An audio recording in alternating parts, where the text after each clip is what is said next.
Bismillah, assalamualaikum, selamat datang kembali di Fakta Sejarah. Sebelum kita masuk ke bagian berikutnya, saya harus berdoa dulu. A'udzubikalimatillah.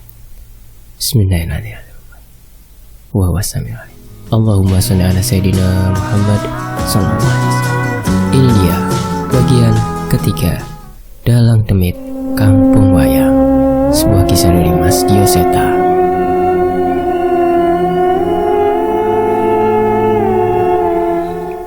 Setelah semalam berdebat cukup panjang dengan Kirana, akhirnya ia mengizinkan Danan untuk ikut denganku. Danan sangat senang mendengar kabar itu. Pagi ini aku dan Danan berangkat ke desa Kandimaya dengan menaiki angkutan umum. Sudah beberapa tahun semenjak aku meninggalkan desa ini dengan tidak sadarkan diri setelah bertarung dengan Ki Jaruk. Terlihat sebuah motor Vespa terparkir di depan rumah kepala desa. Aku pikir akhirnya Danan akan tahu bahwa motor Vespa itu bukan milik Bimo. "Bapak, itu bukannya motor Pale?" tanya Danan dengan polos. Aku hanya tersenyum, membayangkan ekspresinya saat bertemu Bimo nanti. Namun tiba-tiba dari rumah itu muncul seseorang yang kukenal. "Lah, Mas Bisma datang juga ke sini," ucap orang itu. Rupanya Bimo sudah datang ke desa Kandimaya terlebih dahulu. Warga menghubunginya dulu karena khawatir dengan penyakitku apabila meminta pertolonganku. "Pak Le, nanti ajak Danan muter-muter lagi ya," teriak Dana dengan polos. "Beres," ucap Bimo dengan percaya diri. Aku tertawa sendiri melihat pertemuan kami. Namun tiba-tiba aku teringat mengenai kabar saat Bimo pergi ke Jawa Timur. "Bimo, katanya habis dari Jawa Timur kamu ngajak anak untuk tinggal sama kamu," tanyaku memastikan. "Oh iya, aku belum cerita ya," ucapnya dengan santai. "Panjul, sini keluar, kenalan sama Pak Demu." Terdengar suara seorang anak setengah berlari di lantai kayu rumah kepala desa menghampiri kami. Terlihat seorang anak seumuran Danan yang bergegas mengenakan sandal jepitnya dan merapikan sarung yang sepertinya selalu ia kenakan di bahunya. Sementara itu, sambil menikmati kopi hitam buatan warga desa, aku dan Bimo menyaksikan keasyikan dua anak kecil yang saling bertukar cerita. "Mas Bisma, sepertinya Danan sudah semakin kuat ya?" tanya Bimo yang melihat perubahan pada Danan. Aku menggeleng kepala. "Masih jauh dari kata siap, tapi coba, kamu sadar apa yang paling berubah dari Danan?" tanyaku. Bimo menatapku heran dan mengalihkan pandangannya ke Danan. Awalnya ia tidak mengerti, tetapi lambat laun Bimo sepertinya mulai menyadari apa yang ada di dalam sukma Danan.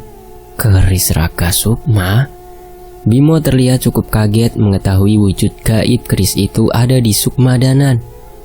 "Mas Bisma sudah mewariskan keris pusaka itu ke Danan di umurnya yang sekecil ini?"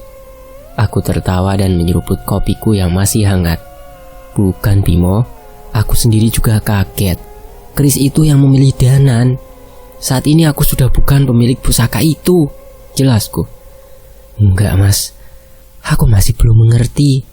Mas Bisma pasti masih membutuhkan kekuatan keris itu," ucap Bimo dengan wajah khawatirnya. "Sudah gak usah khawatir. Kalau aku tidak bisa mengatasi permasalahan yang ada tanpa kekuatan keris itu, berarti aku memang tidak pernah pantas jadi pemiliknya," jawabku menjelaskan pemikiranku saat ini. Lagi pula, kalau bukan sekarang, aku tidak tahu apa aku punya kesempatan untuk mewariskan keris itu padanya. Bimo menghela nafas, seolah mencoba menerima keputusanku. "Lah, kamu sendiri, apa berencana mewariskan pusakamu ke anak itu? Siapa namanya?" "Panjul." Aku balik bertanya sambil menoleh ke arah seorang anak sederhana yang hampir tidak pernah melepas sarungnya. "Nama aslinya Cahyo Mas. Awalnya aku berpikir begitu, tapi baru-baru ini aku baru sadar akan ada sesuatu yang membimbing bocah itu untuk mendapat kekuatannya sendiri," jawab Bimo. Ternyata kamu juga punya kejutan ya. Seandainya terjadi sesuatu, aku titip Danan ya Bimo," ucapku sambil menepuk bahunya. Bimo berusaha mencoba menahanku mengucapkan perkataan itu, namun ia sendiri tahu mengenai kondisiku saat ini. "Panjul, Danan, ikut Pak Lek yuk. Ada yang mau Pak Lek tunjukin," perintah Pak Lek pada kedua bocah itu. Kali ini Bimo mengajak kami ke rumah seorang warga. Di salah satu kamar, di rumah itu terbujur kaku seorang pemuda tanpa ada gerakan sedikit pun. Bimo mengajak Danan dan Panjul memeriksa keadaan pemuda itu dan memintanya mengambil kesimpulan. "Pak Lek, kenapa ndak dibawa ke rumah sakit toh Pak Lek?" tanya Dana dengan polosnya. "Ngawur kamu, kalau kayak gini kondisinya seperti ini udah jelas ini kesurupan," balas Panjul yang mencoba memberikan jawabannya sendiri. Seketika pukulan dari koran yang digenggam Bimo mendarat di kepala Panjul. "Kesurupan mbahmu, lihat yang benar," ucap Bimo pada Panjul.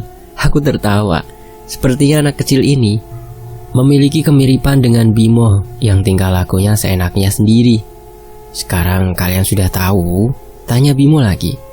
"Pak Lek, apa sukmanya masnya ini ndak ada?" tanya Danan yang heran. Panjul masih mencoba memperhatikan. Sepertinya dia berbeda dengan Danan yang memiliki kemampuan bawaan sejak lahir.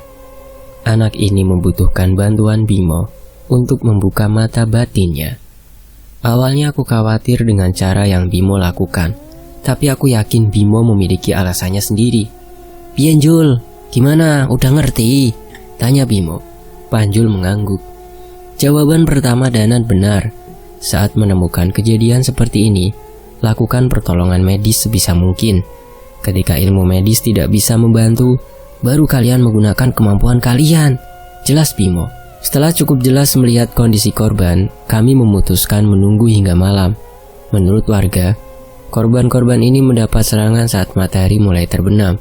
Kami berempat menunggu di pos ronda yang ada di desa Kandimaya, sambil menikmati merahnya langit yang bersanding dengan pemandangan pegunungan yang megah. "Sepertinya nggak ada yang aneh di kampung ini, Bim?" tanyaku yang masih belum menemukan hal mencurigakan di kampung ini. "Iya mas, aku juga sudah beberapa hari tapi belum dapat petunjuk," jawab Bimo. "Aku sudah." Tiba-tiba anak kecil bernama Panjul itu mengatakan hal yang tidak kami duga. "Maksudmu piye Jul? Jangan bercanda loh," peringat Bimo. "Ora, ndak. Tenang Pak Lek, sebentar lagi datang," ucap Panjul dengan tingkah yang sama sekali tidak kami mengerti. Tak lama setelah Panjul bilang seperti itu, tiba-tiba muncul sesuatu dari semak-semak di belakang pos ronda ini. Itu seekor kera. Dia segera melompat ke bahu Panjul dan menyerahkan sesuatu. Aku memperhatikan kera itu. Jelas terlihat kera itu bukan kera biasa. Sebuah kekuatan seperti tersegel di tubuh kera itu. "Bimo, maksud kamu ini?" tanyaku memastikan ucapan Bimo mengenai kekuatan bocah ini tadi. Bimo mengangguk dengan senyuman kecilnya. "Pak Le, Pak D, ini Kliwon nemuin sesuatu." Panjul menyerahkan pecahan batu kapur yang dibawa oleh makhluk itu. "Mas Bisma, batu kapur? Apa ada hubungannya dengan bukit batu tempat Butolireng dulu?" tanya Bimo. "Satu-satunya cara untuk tahu, kita harus ke sana," jawabku. Kami berempat segera pamit ke kepala desa dan pergi ke sebuah bukit batu yang tidak jauh dari desa. Di sanalah tempat dulu makhluk bernama Butolireng berkuasa, sebelum akhirnya aku dan Bimo berhasil mengalahkannya. Tepat saat menjejakkan kaki di rimbunan pepohonan di bukit itu, aku sudah merasakan adanya perasaan mengerikan yang mengganggu indraku. "Mas Bisma, perasaan ini sama persis seperti saat bertemu Ki Jaruk dulu. Tapi bukannya seharusnya ia sudah mati?" ucap Bimo. Aku mengangguk. Jika benar yang ada di sini adalah Ki Jaruk, kita tidak boleh melibatkan anak-anak ini, ucapku. Tetapi sebelum sempat meminta anak-anak untuk kembali, tiba-tiba Danan berlari menuju suatu tempat yang dipenuhi beberapa pohon yang sudah mati. "Bapak, itu mereka di sana!" Aku menoleh ke arah yang ditunjuk Danan. Benar seperti ucapannya, sekumpulan roh yang diantaranya merupakan roh warga desa Kandimaya berjalan menuju puncak bukit yang langsung berbatasan dengan langit malam. Kami segera mengikuti mereka dan terhenti pada sebuah pemandangan yang mempesona sekaligus mengerikan. Seseorang mengenakan pakaian dalang yang serba hitam sedang memainkan wayang kulit di bawah terangnya sinar bulan purnama di atas bukit saat itu. Sayangnya pengiringnya adalah demit dengan berbagai wujud dan penontonnya adalah roh manusia yang terlepas dari raganya. Ki Jaruk, aku berteriak mencoba memastikan siapa di balik pementasan demit ini. Namun bukannya menjawab. Dalang itu mengibaskan wayang Kurawonya dan sekilas sosok demit muncul dan kembali masuk lagi ke dalam wayang kulit yang ia genggam. Sebuah gerakan yang tidak mungkin dilakukan oleh dalang biasa. Sekali lagi, ia melakukan hal serupa. Semua itu terlihat mengagumkan, apalagi dengan terpaan sinar rembulan yang menjadi sumber cahaya pementasan itu. "Sudah cukup, hentikan," ucap Bimo mencoba mendekat. Namun sebuah wayang yang tidak pernah kami lihat sebelumnya dilemparkan ke hadapan Bimo. Wayang berbentuk ular berkaki dengan mahkota di kepalanya, menjelma menjadi sosok yang seperti tergambar oleh wayang kulit itu. Ular raksasa dengan 4 kaki. Ular apa itu, Pak Le?" tanya Cahyo. "Bukan, itu bukan ular, itu naga. Sosoknya persis seperti yang diceritakan di legenda Jawa," teriak Danan. Kami mundur lebih jauh, dan dalang itu menghampiri makhluk yang ia panggil dan menatap kami semua. "Itu bukan Ki Jaruk, ia tidak semudah itu."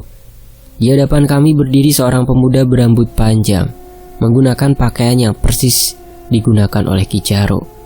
Sayangnya seluruh matanya berwarna hitam, menandakan ia sudah menyerahkan jiwanya kepada setan. "Siapa kamu?" tanyaku pada makhluk itu. Makhluk itu melemparkan sebuah wayang Kurawa yang sebagian sudah rusak. Aku dan Bimo mengenal benda itu. Itu adalah milik Ki Jaruk yang sudah rusak saat bertempur dengan kami. "Aku anak dari orang yang kalian bunuh," jawabnya dengan wajah yang penuh amarah. "Tunggu, anak? Ki Jaruk memiliki anak?" Aku tidak habis pikir dengan apa yang ada di depanku saat ini. "Bapak, maksud orang itu apa?" tanya Danan. Aku belum mampu menjawab pertanyaan Danan. "Sudah Danan, nanyanya nanti saja. Kalian berdua sebaiknya bersiap menjauh dari sini," perintah Bimo. "Hentikan perbuatanmu dan kembalikan roh-roh ini," ucapku mencoba memberinya peringatan. "Kalau aku tidak mau, apalagi yang mau kalian lakukan, ha? Membunuhku seperti kalian membunuh ayahku?" ucap pemuda itu dengan wajah yang penuh dendam. Mendengar perkataannya, aku tidak tahu harus berbuat apa. Di satu sisi kami tidak siap menghadapi mereka, dan di satu sisi, tiba-tiba aku bersalah membunuh Ki Jaruk yang berwujud demit itu. "Mas Bisma, kita tidak siap, kita mundur," ucap Bimo. Aku setuju dan segera mundur menjauh dari kerumunan roh itu. Makhluk itu tidak mengikuti kami. Sebaliknya, ia mengembalikan naga Jawa yang ia panggil ke wujud wayang lagi. Aku tidak akan berhenti melakukan pementasan ini hingga seluruh roh warga desa hadir di sini. Ancaman dalang itu mengantar kepergian kami. Kami meninggalkan tempat itu secepat mungkin dan segera kembali ke desa. Permasalahan ini tidak hanya bisa diselesaikan hanya dengan adu kekuatan saja. Sesampainya di desa, terlihat warga sedang berkumpul, seolah terjadi sesuatu. "Ada apa ini, Ki?" Bimo bertanya kepada Ki Darubaya yang ikut berada di antara kerumunan itu. "Satu lagi, Bimo. Satu lagi warga desa kehilangan sukmanya," jawab Ki Darubaya. Bimo terlihat kesal dan melampiaskan dengan menendang sebuah batu yang ada di tanah. "Ki, ada yang harus kita bicarakan. Kami sudah tahu penyebab semua permasalahan ini," ucapku. Malam itu, di rumah Pak Kepala Desa, kami berempat bersama Ki Darubaya menceritakan mengenai apa yang kami lihat di Bukit Batu. Kami menceritakan mengenai sosok dalang yang mengaku sebagai anak dari Ki Jaruk yang berniat mengumpulkan sukma warga desa untuk membalas dendam. Pementasan dalangnya memiliki kemampuan untuk menarik roh manusia dari tubuhnya dan membuatnya terikat di Bukit Batu dengan pementasan yang ia lakukan. Bukan ilmunya saja yang mengerikan, Ki, tapi permainan orang itu saat memainkan wayangnya benar-benar indah. Wajar saja roh yang kehilangan kesadarannya itu tertarik ke sana. Jelasku, bila kami menyerang demit dalang itu, roh yang terhipnotis dengan permainannya pasti akan menghalangi kami, seperti saat melawan Ki Jaruk dulu. Ki Darubaya berpikir sejenak sebelum ingin menyampaikan sesuatu. Keberadaan roh itu yang membuat kalian tidak bisa bertarung dengan makhluk itu? Tanya Ki Darubaya. Itu salah satu alasannya, Ki. Tapi sepertinya aku merasa tidak sanggup melawannya setelah menghabisi ayahnya, Ki Jaruk. Jelasku. Saya mengerti. Seharusnya kalian tidak perlu merasa bersalah. Apalagi yang diucapkan oleh makhluk itu belum tentu bisa dipercaya. Ucap Ki Darubaya yang mencoba menenangkanku. Ya, mungkin saya bisa sedikit membantu kalian. Mendengar ucapan Ki Darubaya, kami menjadi penasaran. Bantuan apa yang akan diberikan oleh Ki Daru? Berkat kalian, kami tahu di mana roh-roh warga desa berada. Sekarang akan kami coba dengan cara kami. Aku masih belum mengerti dengan apa yang dimaksud oleh Ki Darubaya. Setelahnya Ki Darubaya memerintahkan anggota untuk mempersiapkan pertunjukan di tengah desa. Pak Le, mau ada pementasan wayang? Tanya Danan yang mulai mengerti situasi ini. Sepertinya begitu, Danan. Kamu suka cerita wayang ya? Iya, Pak Le. Semenjak kecil, aku memang sering mengajak Danan menonton pementasan wayang. Walaupun terkadang, ia sering tertidur sebelum acara itu selesai. Biasanya besok paginya Danan akan merengek kepadaku, meminta untuk diceritakan cerita yang tidak sempat ia saksikan. Kalau kamu suka pementasan wayang, Jul? Tanyaku pada Panjul. Anak kecil itu menggeleng. Aku gak pernah nonton wayang, Pak De. Satu-satunya pementasan yang pernah aku tonton hanya pementasan Ludruk. Jawabnya dengan wajah yang terlihat berbeda dan dibalas dengan Bimo yang mengusapkan tangannya di kepala Panjul. Sepertinya ia memiliki kenangan buruk tentang itu. Hanya butuh waktu beberapa jam hingga panggung pementasan selesai disiapkan.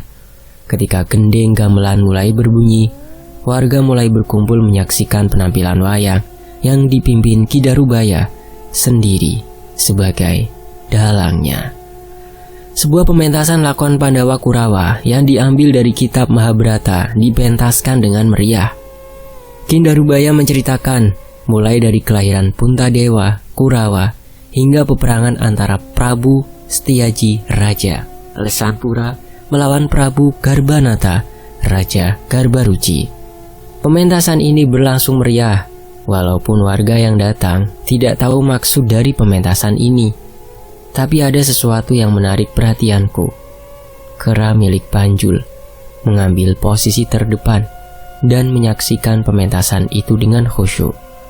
Gimana? Seneng gak nonton wayang? Tanyaku pada Panjul yang menemani keranya menonton di paling depan. Panjul mengangguk dan sepertinya ingin menanyakan sesuatu. Pak De, hutan Wanamarta itu apa, Pak De? Rupanya bocah ini mengikuti cerita ini dengan baik. Di cerita wayang Wanamarta adalah hutan yang diisi makhluk gaib yang dijaga oleh kelima jin yang akhirnya menitis kelima Pandawa. Memangnya kenapa? Balasku penasaran. Enggak, Pak De, itu Kliwon, katanya dia berasal dari hutan itu. Mendengar ucapannya, aku menatap wajahnya Panjul. Dari wajahnya terlihat bahwa ia tidak sedang bercanda. Namun apakah itu mungkin? Bapak, Ki Darubaya hebat. Danan sampai merinding nontonnya. Ucap Danan yang terlihat sangat semangat. Benar, penampilan Ki Darubaya kali ini berbeda dari biasanya. Permainan wayang dan caranya menceritakan kisahnya benar-benar membuat kami merasa masuk ke dalam alam itu. Nyanyian sinden yang mengisi jeda setiap perpindahan cerita pun mampu membuat kami terhanyut, tak mau meninggalkan tempat ini. Ki Darubaya, akan kuingat nama itu sebagai nama seorang dalang terhebat yang pernah ku kenal. Saat pertunjukan mencapai klimaks, mendadak seseorang keluar dari salah satu rumah warga yang kemarin kami datangi. Dia adalah seseorang yang rohnya hilang karena ditarik oleh dalang demit anak yang mengaku sebagai anak Ki Jaruk itu. Mas sudah sembuh? ucap seseorang yang sepertinya adalah istri dari orang itu. Beberapa warga mulai mengerumuni orang itu dan menanyakan keadaannya. Tak lama kemudian, keberadaan warga yang kehilangan sukmanya satu persatu pulih dan mendatangi pementasan Ki Darubaya. Pementasan di atas bukit menarik roh kami. Namun saat ada suara pementasan dari desa ini, rasa ketertarikan kami terhadap pementasan di atas bukit menghilang dan ingin menyaksikan pementasan Ki Darubaya. Jelas salah seorang dari mereka. Mendengar cerita orang itu, aku dan Bimo saling berpandang. Rupanya ini adalah duel antara dua dalang yang memperebutkan kesadaran warga desa Kandimaya. Gila, seumur hidup aku tidak pernah melihat hal sehebat ini. Darahku bergejolak saat mengetahui ini juga merupakan sebuah pertempuran. Pertempuran yang tanpa harus meneteskan darah. Apalagi saat melihat Danan melompat berjingkrakan saat menyaksikan klimaks perang Baratayuda. Apalagi saat 7 senopati Pandawa berhasil mengalahkan Kurawa dan hanya menyisakan 3 senopati Kurawa. Seolah mengerti apa yang harus kami lakukan, Bimo segera menghampiri Panjul dan aku menghampiri Danan. Danan, kamu masih mau nonton Ki Darubaya atau mau ikut bapak? Tanyaku. Panjul, masih betah? Tanya Bimo pada Banjul. Kedua bocah itu saling menatap seolah mengerti maksud kami. Aku melu Pak Le. Gara-gara nonton wayang ini Kliwon jadi semangat, ucap Panjul. Kita mau kembali ke bukit tadi kan? Danan ikut. Pementasan wayang seperti itu harus dihentikan, jawab Danan dengan wajah yang cukup kesal. Walaupun sesekali ia menoleh ke panggung, tidak rela meninggalkan serunya pementasan Ki Darubaya. Tepat beberapa jam sebelum subuh datang, kami pergi meninggalkan pementasan semalam suntuk yang diadakan Ki Darubaya untuk menghentikan pementasan terkutuk dari penerus dalang demit yang mencelakai warga desa. Sebelum sempat meninggalkan desa, Panjul meninggalkan kami dan berlari kembali ke desa. Sebentar Pak Le, sarungku ketinggalan. Di sisi lain, sebuah bukit batu yang berdiri kokoh di tengah lebatnya hutan kaki pegunungan seolah dengan tegas menantang kami. Sosok makhluk yang di atas bukit itulah yang harus kami hadapi. Bapak, suara siapa itu Pak? Tanya Danan tiba-tiba. Mencoba mencari suara yang dimaksud oleh Danan. Namun tidak ada suara lain selain suara angin dan daun-daun yang saling bergesekan. Suara seperti apa Danan? Nggak tahu Pak, nggak jelas suaranya. Sepertinya Danan tidak mau memusingkan suara yang ia dengar dan bergegas menuju puncak bukit batu mendahului kami. Krincing, tong, krincing. Terdengar suara alat musik gamelan yang dimainkan dengan malas dan asal-asalan. Pemandangan yang kami lihat di bukit batu saat ini jauh berbeda dari sebelumnya. Tidak ada lagi roh-roh penasaran yang menonton pementasan wayang dari seseorang yang mengaku sebagai putra dari Ki Jaruk itu. Kalian sudah membunuh ayahku. Sekarang kalian mencuri penontonku, ucap dalang muda itu dengan nada yang lemas. Puas kalian? Lanjutnya dengan wajah yang penuh amarah. Aku sedikit menjaga jarak dari makhluk itu.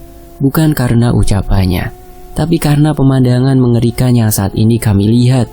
Dalang yang mengaku putra dari Ki Jaruk itu terlihat sedang memainkan wayangnya yang telah berubah menjadi demit. Saat ini bukit batu ini dikuasai seorang dalang yang sedang bermain bersama berbagai makhluk yang dipanggilnya. Mulai dari Wanara, siluman kera, kidangan burung hitam, hingga siluman-siluman yang sering muncul di cerita pewayangan. Mas Bisma, kita tidak punya banyak waktu lagi, ucap Bimo yang mencoba mengingatkanku. Aku menerjam makhluk itu bersama dengan Bimo. Setidaknya aku masih mengingat kisah Ki Darubaya mengenai cara mengalahkan demit dari wayang ini. Bimo, sepertinya ia telah mempersiapkan sesuatu. Ia membacakan mantra, pembakar, dan menciptakan api yang besar di antara kami. Ia membacakan mantra di sekitaran api itu sambil beberapa kali memutarkan tangannya untuk mengendalikannya. Sementara aku bertarung sengit dengan siluman kera, Bimo dengan mudahnya melemparkan api ke demit-demit lemah yang menyerang kami dan dengan segera mengubah mereka kembali menjadi berwujud wayang. Dan ilmu apa itu Bimo? Tanyaku yang takjub dengan api yang dimunculkan olehnya saat itu. Aku baru melatih ilmu ini mas, belum sempurna. Namun api ini putih. Ia hanya mampu menghilangkan ilmu hitam, menyembuhkan dan menenangkan.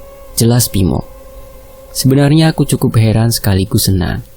Bimo tidak memilih belajar ilmu dengan kekuatan penghancur seperti pendekar lainnya. Tapi dia malah memilih ilmu yang jarang berguna seperti ini.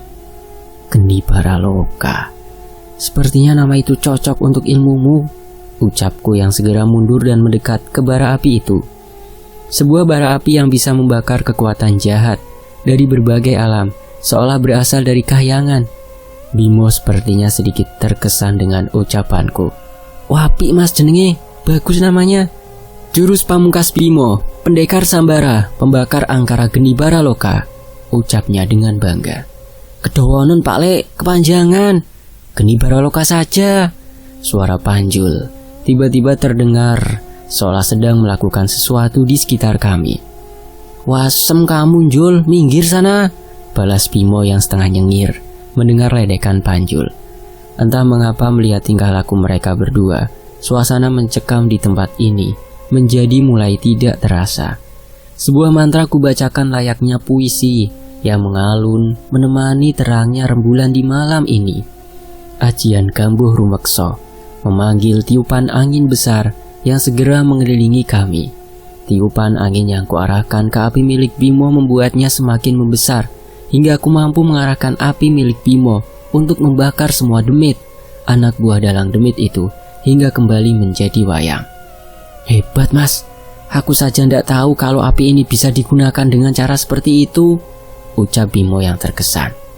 Makanya sekolah yang benar. Tiupan angin yang mengandung oksigen bisa membesarkan bara api, balasku. Sang dalang demit itu terlihat murka dengan serangan kami. Ia mengambil kembali wayang kulit berwujud Kurawa yang tergeletak dan membangkitkannya lagi. Percuma, sebanyak apapun ilmu yang kalian punya, aku bisa memanggil mereka lagi dengan nyawa dari setiap manusia yang pernah ditumbalkan kepadaku, ucapnya dengan wajah yang meremehkan kami. Bimo terlihat cukup panik mengetahui tentang itu. Sepertinya Bimo masih kewalahan mengendalikan Geni Baraloka. Dalang demit itu kembali melangkah untuk mengambil wayang kulit hitam miliknya untuk dibangkitkan kembali. Namun sepertinya wajah bingung terlihat di wajahnya. Ia tidak dapat menemukan wayang miliknya. Panjul, aku dapat 3. Aku dong, entuk 5, dapat 5. Terdengar suara kedua bocah itu dari arah jauh di belakang kami. Terlihat pula kliwon si monyet kecil milik Panjul menyeret wayang kulit yang sebelumnya berwujud wanara menuju kedua bocah itu. Demit, kamu nyariin ini kan? Ucap Panjul dengan sombong. Di tengah-tengah kedua bocah itu sudah menumpuk boneka wayang kulit hitam yang sebelumnya berwujud demit. Aku tertawa. Rupanya Dana dan Panjul mengambil kesempatan untuk mengumpulkan wayang milik demit itu. Tetapi aku tetap heran, mengapa kedua bocah itu tidak terpengaruh dari kekuatan hitam yang dulu mencoba merasukiku saat memegang wayang itu. Panjul mengeluarkan sebuah benda dari sakunya. Itu adalah korek api tua dengan ukiran kuno. Aku tahu, korek itu adalah salah satu pusaka yang diwariskan kepada kami. Panjul, korek itu? Tanya Bimo.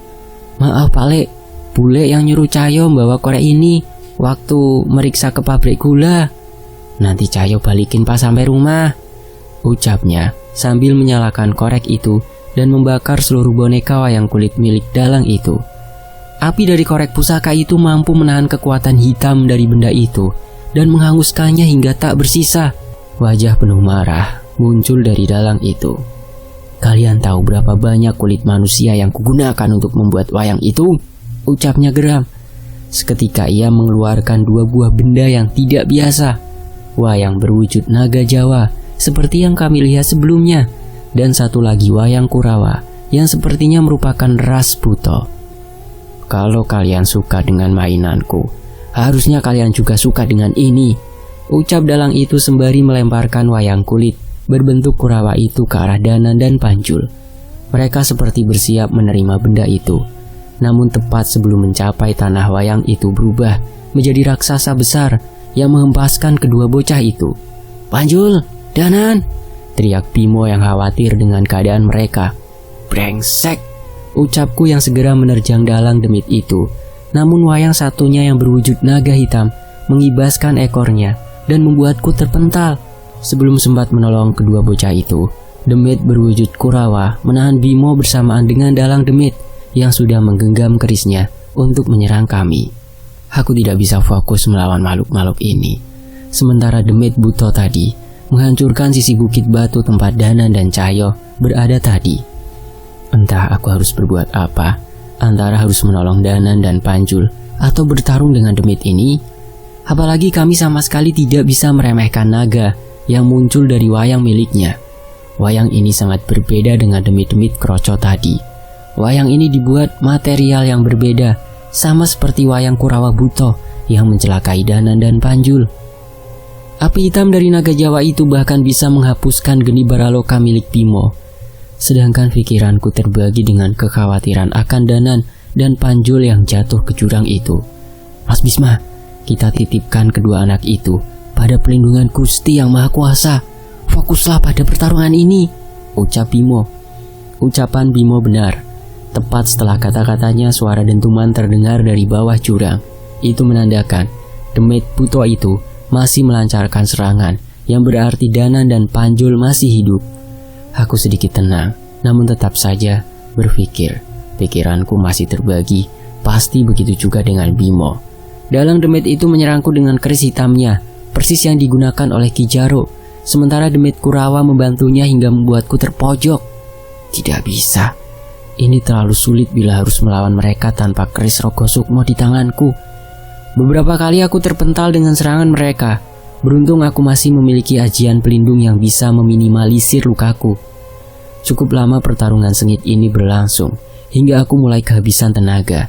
Yang lebih mengerikan lagi, apabila ini tidak selesai saat matahari terbit, roh warga desa akan kembali ke tempat ini. Di tengah rasa khawatirku, tiba-tiba terdengar suara raksasa yang melangkah menghampiri kami.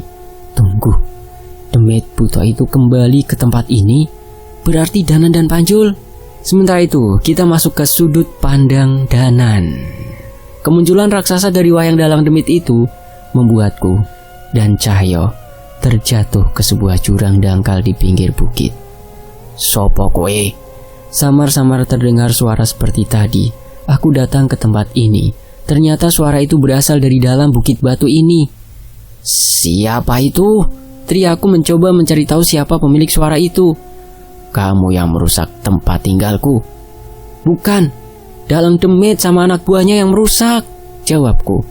Tepat setelah aku berteriak, langkah kaki besar menyapu pohon-pohon sekitarku, seolah memang mengincar kami. "Danan, lari!" teriak Panjul yang sepertinya menjadi sasaran utama makhluk itu. Aku bersembunyi di balik pepohonan sebelum memutuskan apa yang terjadi. "Kenapa keris itu bisa ada sama kamu?" "Keris? Apa maksud makhluk itu adalah keris Raga Sukma yang ada di dalam sukmaku?"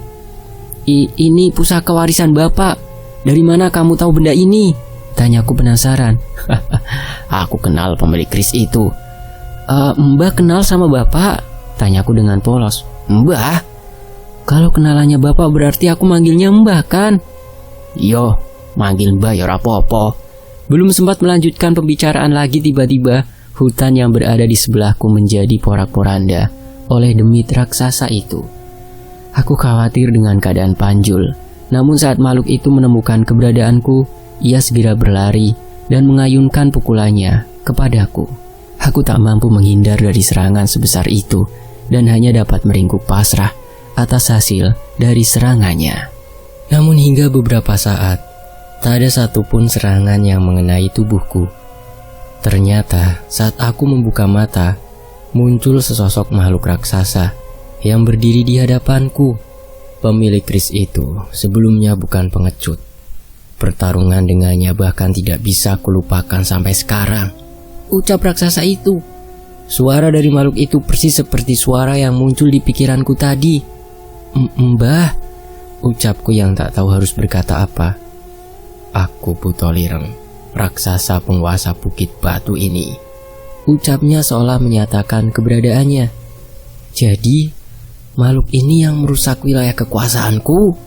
Aku mengangguk. Namun aku penasaran, bagaimana Bapak bisa mengenal makhluk ini? Sebuah pukulan keras dari Buto Lireng menghembaskan demit Wayang Buto yang dipanggil oleh dalang demit itu. Hebat Mbah, keren. Mirip kayak Prabu Dasamuka di cerita Ramayana, ucapku yang takjub dengan kekuatan raksasa itu. Prabu Dasamuka? Maksud kamu Rawono? Ucap raksasa itu. Iya Mbah, aku baru tahu ada Buto yang suka cerita wayang, jawabku. Bocah kecil, aku berada dari zaman yang diceritakan di pewayangan. Tak masalah kamu menyamakanku dengan Rahwono. Cinta sejatinya pada Shinta memang pantas dihormati, ucapnya. Ini hal yang aneh. Aku berada di antara pertempuran antar kedua raksasa. Namun perbincanganku dengan Buto Lireng membuatku tidak merasakan takut sama sekali. Kau tahu seranganku barusan? Ayahmu dapat menahan dengan ajian miliknya dan mengembalikan tenagaku hingga berlipat-lipat, ceritanya. Bapak sehebat itu? Tanyaku. Lebih hebat. Aku kalah dan berjanji untuk tidak mengganggu manusia lagi. Tapi aku selalu merindukan waktu untuk bertarung dengannya, jelasnya. Seketika aku membayangkan pertarungan hebat antara Bapak dan Buto Lireng, sang penguasa Bukit Batu ini. Demit Wayang Buto itu kembali menyerang. Namun Buto Lireng dengan mudah menahannya dan menyerang dengan bertubi-tubi. Danan, siapa itu? Keren, ucap Cahyo yang tiba-tiba muncul di tengah pertempuran ini. Iki Mbah Buto Lireng, koncone Bapak, jawabku. Buto Lireng menoleh pada Cahyo yang kembali dari persembunyiannya bersama Kliwon. Keren, kalian belum lihat serangan ini? Seketika Buto Lireng mengayunkan lengannya berkali-kali hingga telapaknya berubah menjadi batu. Ia melompat setinggi-tingginya dan menghujamkan pukulan sekeras-kerasnya ke demit Wayang Buto itu hingga tidak berdaya dan kembali menjadi wayang kulit. Seketika Kliwon berlari mengambil wayang itu, sementara Cahyo menyalakan api dari korek pusaka dan membakarnya. Matur suwun Mbah, teriakku pada sosok besar penjaga Bukit Batu itu. Sudah, kesini, tak bawa ke atas. Aku mau melihat bagaimana ayahmu sekarang, ucapnya sambil mengajak kami berdua menaiki lengannya. Dengan mudah kami menaiki jurang kecil ini hingga melihat kondisi di puncak Bukit Batu ini, hingga pemandangannya mengenaskan terlihat di hadapan kami. Bapak dan Pak Lek kewalahan menghadapi sosok naga dengan mahkota di kepalanya yang mampu menyaingi api milik Pak Lek, dan Bapak harus menghadapi dalang itu dengan tangan kosong. Mas Bisma, itu Buto Lireng, ucap Pak Lek yang panik dengan kedatangan Buto Lireng di hadapan mereka. Mereka terlihat semakin panik, namun saat melihat kami berdua ada di bahunya, Bapak segera mundur mengambil jarak. Buto Lireng, untuk apa kau kemari? Ucap Bapak yang seperti sudah biasa berbicara dengan makhluk ini. Menyaksikan kematianmu, jawab Buto Lireng. Sementara itu di sudut pandang Bisma, kembali lagi ke sudut pandang Bisma. Sosok raksasa mendekat dari belakang kami, tepat dari arah jurang tempat Danan dan Panjul tadi terjatuh. Tunggu, demit Buto itu kembali ke tempat ini. Berarti Danan dan Panjul. Aku menjaga jarak dan memutuskan untuk memeriksa ke jurang. Namun raksasa yang muncul itu ternyata bukan demit wayang anak buah dalang itu. Mas Bisma, itu Buto Lireng, ucap Pak Lek yang panik dengan kedatangan Buto Lireng di hadapan mereka. Apalagi ini? Setelah dalang demit, kini Buto Lireng musuhku terdahulu datang menghampiri kami. Tapi sebelum aku semakin panik, aku melihat Danan dan Cahyo muncul dari punggung Buto Lireng. Aku benar-benar tidak mengerti dengan semua ini. Buto Lireng, untuk apa kau kemari? Ucap Bapak yang seperti sudah biasa berbicara dengan makhluk ini. Menyaksikan kematianmu, jawab Buto Lireng sambil menatapku. Bah, ojo galak-galak toh. Bapak udah babak belur itu, ucap Danan yang entah kenapa bisa akrab dengan Buto Lireng. Loh, kalau Rahwana kan ngomongnya seperti itu, keren kan? Ucap Buto Lireng. Aku yang sebelumnya merasa heran, kini seperti mengerti sesuatu. Rupanya Butolireng ini memiliki sifat tersembunyi. Di balik sifatnya yang buas dan penampilannya yang mengerikan, dia ternyata dekat dengan anak kecil. "Pendekar Bisma, kau tidak bertarung seperti dulu. Apa yang membuatmu khawatir? Jangan bilang kamu menjadi lemah tanpa keris pusakamu," ucap Butolireng. "Enak saja kau bicara. Aku hanya belum memutuskan bagaimana menyelesaikan pertarungan ini setelah menghabisi Ki Jaruk, ayah dari makhluk itu," jelasku. "Apa maksudmu?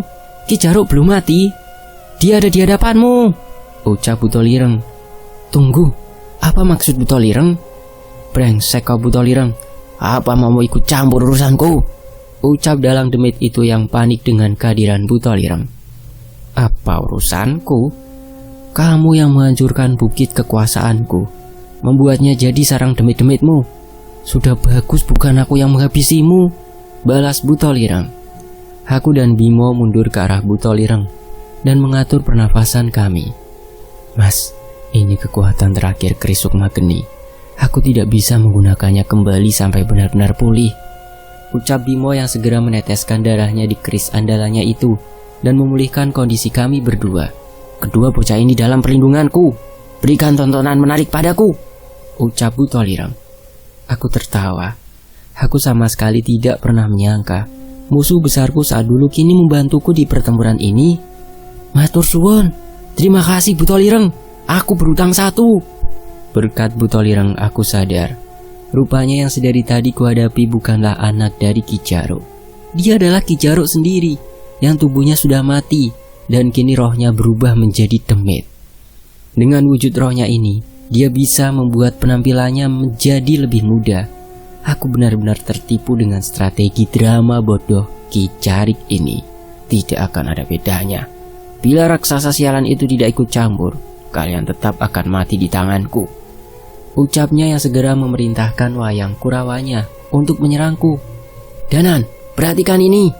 Aku membentuk sebuah kepalan tangan dan membacakannya doa dan mantra yang baru saja kupelajari. Ini adalah ajian yang digunakan pendekar zaman kerajaan terdahulu. Tepat saat wayang Kurawa itu mendekat, aku menghujamkan sebuah pukulan jarak jauh yang sudah diperkuat dengan kuasa pemberian Sang Pencipta.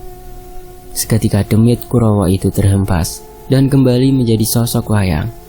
"Itu adalah ajian lebur saketi. Ingat itu Danan," ucapku yang segera menyusul Ki Jaruk dan bersiap menghadapinya satu lawan satu. "Keren. Bapakmu keren," ucap Cahyo yang terkesima dengan seranganku. Terlihat kerak kecil di pundaknya juga melompat kegirangan. "Bapakmu memang pantas menjadi lawanku," ucap Butolireng pada Danan yang masih dengan wajah terkesimanya. "Kalau ini namanya jurus pamungkas Bimo Pendekar Sambara Pembakar Angkara Geni Baraloka," ucap Bimo yang sepertinya tidak mau kalah dengan atraksiku. Ia menggunakan sisa kekuatannya untuk menyalakan lagi api yang kunamai sebagai Geni Baraloka. Itu untuk menyaingi api hitam demit berwujud naga itu. "Wes Pak Le, ndak usah ikut-ikut. Diketawain sama Kliwon tuh," ucap Panjul yang mencoba meledek Pak Le-nya itu. "Wasem kamu. Awas nanti pulang ke desa siap-siap jalan kaki," Bimo balas menggoda Panjul.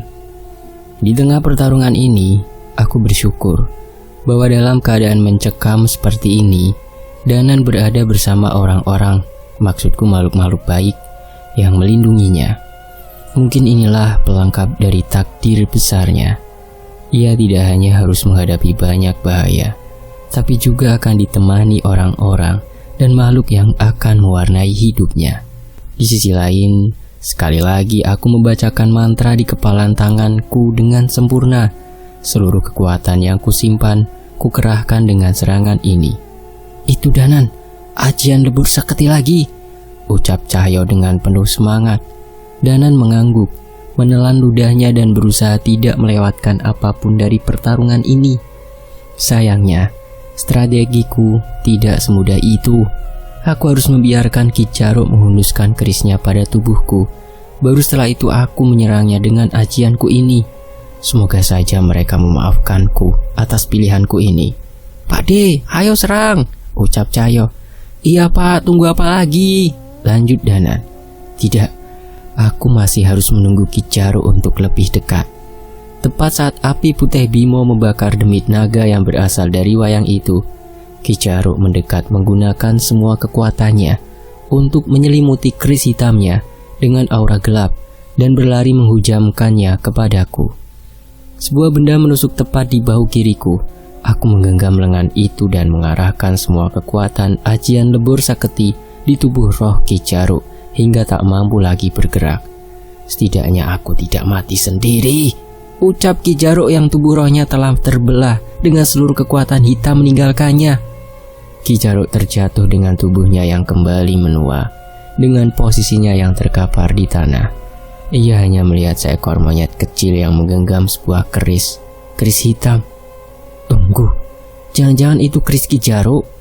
Aku menoleh pada lukaku, dan ternyata yang menusuk bahuku hanyalah batang kayu pendek yang hanya menyisakan sebuah luka kecil. Itu baru namanya monyet jagoan. Kenalin, namanya Kliwon, ucap Cahyo yang merasa bangga dengan monyet sahabatnya itu. Kerap brengsek, Ki Jaruk mengumpat dengan seluruh tenaganya sambil menatap monyet kecil itu. Bukannya takut, monyet kecil itu malah mendekati Ki Jaruk dan mengeluarkan energi besar yang menciptakan bayangan seekor kera raksasa. Ki Jaruk terlihat ketakutan. Entah apa yang membuatnya seperti itu hingga bisa membuat Ki Jaruk bereaksi seperti itu. Setelahnya Kliwon meninggalkan Ki Jaruk yang tubuhnya mulai menghilang dan dipastikan ia tak akan pernah lagi muncul di alam ini. Bum! Suara keras terdengar dari pukulan Butolireng di tanah sekitarnya. Aku senang, rasa bosanku hilang. Cerita ini akan menemaniku saat tertidur lagi di bukit ini, ucap Butolireng dengan penuh semangat. Pendekar, didik anakmu dengan benar. Kembalilah kemari dan bermainlah denganku ketika ia sudah sehebat dirimu. Butolireng menurunkan kami dan meninggalkan kami kembali ke dalam bukit batu di bawah tempat kami bertarung. Matur suwun, Mbah, teriak Danan mengantar kepergian Butolireng. Sosok raksasa penguasa bukit batu, bukan, pelindung bukit batu di ujung desa Kandimaya, tepatnya. Tepat saat kepergiannya matahari mulai terbit di sela-sela pegunungan. Kami memandangnya sambil terbaring di atas bukit batu, melepas semua lelah yang terjadi semenjak pertempuran tadi. Ternyata pemandangan indah inilah yang selalu dinikmati oleh Butolireng setiap paginya. Pantas saja dia selalu marah saat tempat ini dirusak oleh orang-orang yang tak bertanggung jawab. Setelah semua tragedi itu, kami berpamitan dengan warga desa dan Ki Darubaya setelah memastikan semua sudah kembali normal. Entah apa yang merasuki Danan hingga ia jadi semakin sering mengajakku berlatih. Tentu saja, dengan sisa umur yang kumiliki, aku mewariskan semua yang kumiliki pada Danan, baik itu secara langsung maupun dengan caraku sendiri yang semoga akan ia sadari nanti. Bimo kembali bersama Panjul dan Kliwon ke desanya. Sepertinya ia menghadapi masalah lain di bangunan pabrik gula tua di belakang desanya. Hal baiknya, Bimo langsung pulang dengan menaiki motor Vespa pemberian kepala desa sebagai tanda terima kasihnya. Aku tidak mendapatkan motor Vespa seperti Bimo.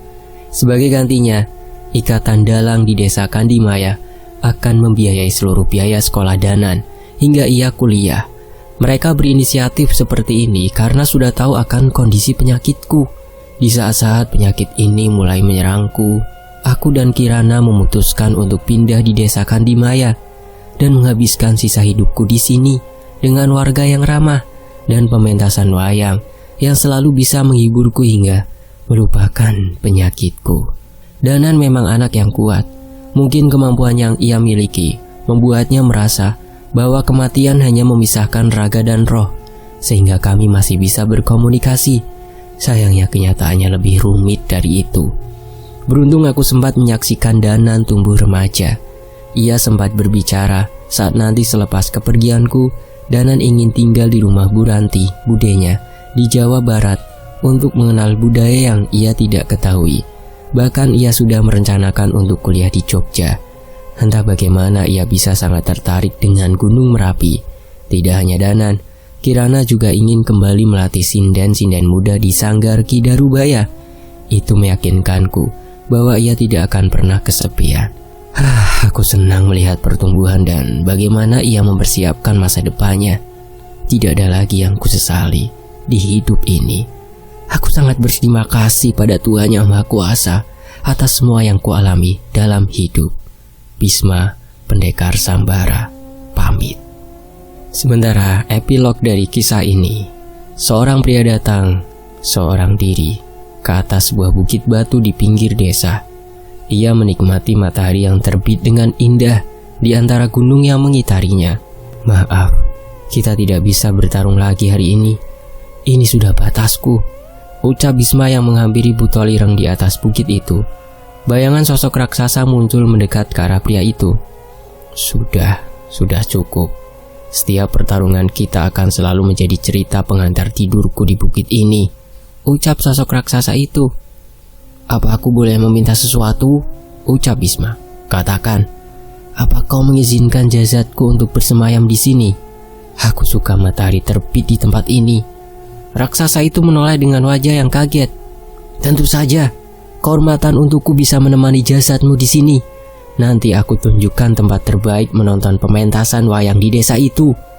Tak hanya itu, setiap malam tertentu ada seekor rusa putih yang sangat cantik menghampiri bukit ini. Ada juga sekumpulan kunang-kunang yang menerangi malam di musim kemarau. Entah mengapa Buto-Lireng menjadi semangat setelah mendengar permintaan Bisma. Syukurlah, tapi sepertinya hiburanmu tidak hanya berhenti sampai di sini. Mimpiku memperlihatkan Danan akan kembali ke sini bersama sosok leluhur kami. Sosok raksasa itu menoleh dengan wajah yang penasaran. Apa yang akan mereka lakukan di sini? Danan akan menghadapi hal besar, sesuatu yang berhubungan dengan tempat asal rasmu, Jagat Segoro Demit. Kalau begitu aku akan tetap di sini untuk memastikan ia akan siap menghadapi bencana itu. Siapa yang akan bersamanya saat itu? Leluhur kami yang bernama Daryana Putra Sambara. Dan Dalang Demit Kampung Wayang selesai. Terima kasih Mas Dioseta sudah mengizinkan untuk dibacakan di Fakta Sejarah. Dan tentunya teman-teman yang sudah mendukung Fakta Sejarah show ini. Saya pamit, sampai jumpa di kisah lainnya. Wassalamualaikum warahmatullahi wabarakatuh. Alhamdulillah.